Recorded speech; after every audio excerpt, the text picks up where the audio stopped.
Halo teman-teman, sekarang saya akan mewawancarai salah satu narasumber dengan tema analisis berbagai isu gender di masa anak-anak. Selamat menonton!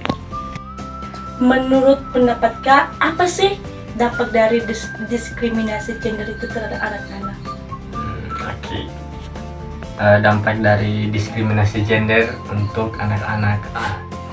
Pertama-tama kan kita tahu bersama bahwasanya gender ini adalah sebuah konstruksi dalam masyarakat antara kaum feminis dengan kaum maskulin, laki-laki atau perempuan. Nah, kalau contohnya ada pengaruh kesetaraan, dampak apa tadi? Dampak dari Diskriminasi ini dalam artian tidak diberlakukan.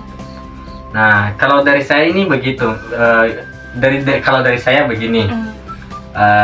Diskriminasi gender untuk anak-anak ini contohnya kan boleh kita lihat dari seorang guru yang mendiskriminasi murid-murid. Contohnya, dia seorang guru perempuan, dia hanya cenderung memberikan nilai bagus kepada murid-muridnya yang perempuan.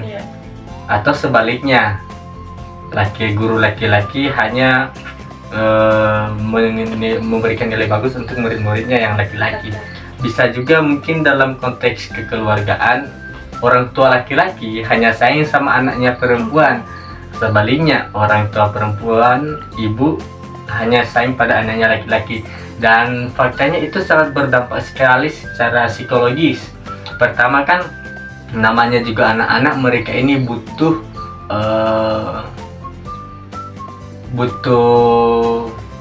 pendekatan emosional untuk membangun jiwa kepercayaan diri mereka. Jadi mungkin saja kalau dari saya dampak negatif ya, ketika ada terjadinya kriminal kesetaraan gender pada anak-anak ya, bisa jadi seorang anak yang menjadi korban itu dia lebih cenderung nanti orangnya terganggu kondisi psikisnya ataupun kejiwaannya. Contohnya dia sudah takut bergabung di luar, dia merasa diacukan, tidak ditemani. Jadi dia merasa dia ini sendiri di dunia, kan itu juga dampak yang buruk kalau menurut saya. Baik Kak, yang kedua, bagaimana ketidaksetaraan gender ini dapat memengaruhi akses anak-anak terhadap pendidikan? Sangat mempengaruhi.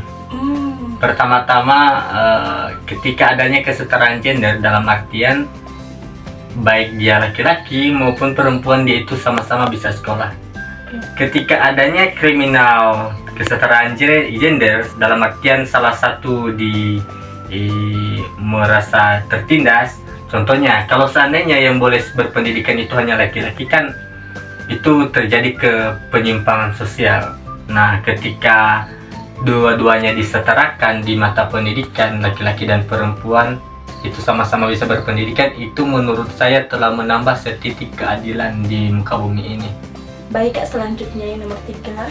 Lalu menurut Kak, apa itu peran media dalam memengaruhi persepsi gender bagi anak-anak? Ya. Ini kan memengaruhi persepsi gender dalam artian bagaimana memberikan pembelajaran kepada anak-anak tentang pengetahuan tentang gender ini. Nah, kalau menurut saya di era yang sudah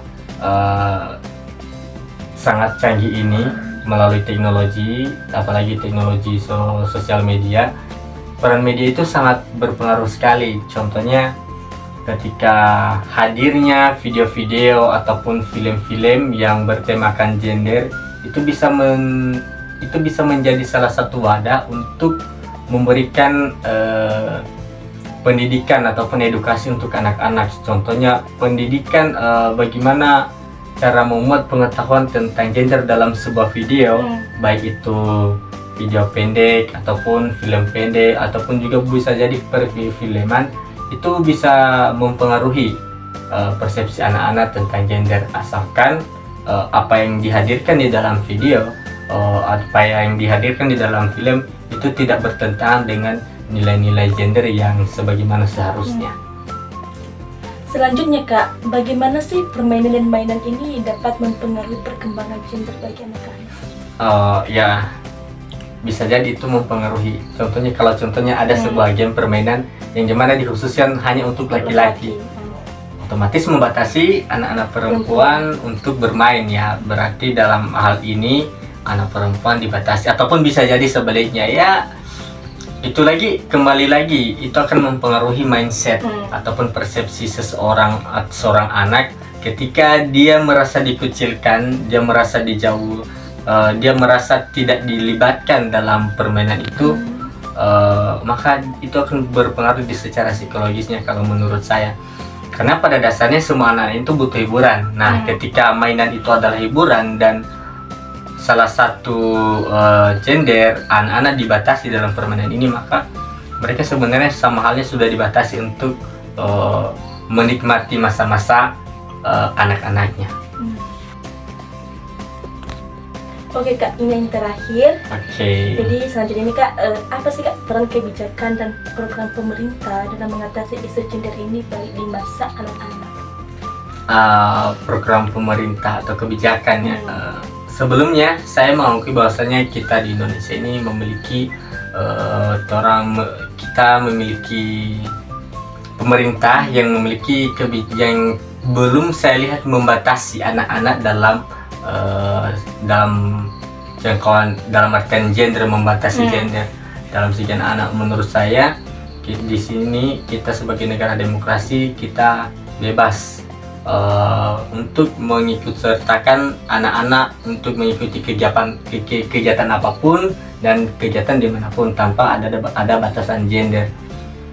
Nah, selanjutnya kalau menurut saya kalau kebijakan pemerintah yang perlu dilakukan ya cuma terus melanjutkan ini, dalam artian jangan menutup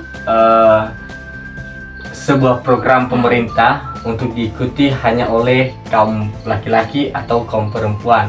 Jadi sama-sama dibuka, dan itu kan sudah terrealisasikan dalam seluruh segi kehidupan kita di Indonesia ini.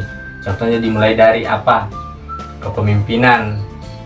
Sekarang sudah banyak perempuan menduduki kepemimpinan, bukan hanya laki-laki. Masalah anak-anak yang sekolah sekarang di Indonesia, laki-laki dan perempuan sama-sama bisa sekolah dan lain sebagainya yang boleh kita lihat di kehidupan sehari-hari. Oke Kak, terima kasih untuk jawabannya. Siap, sama-sama. Bagi teman-teman yang menonton, jangan lupa komen dan like.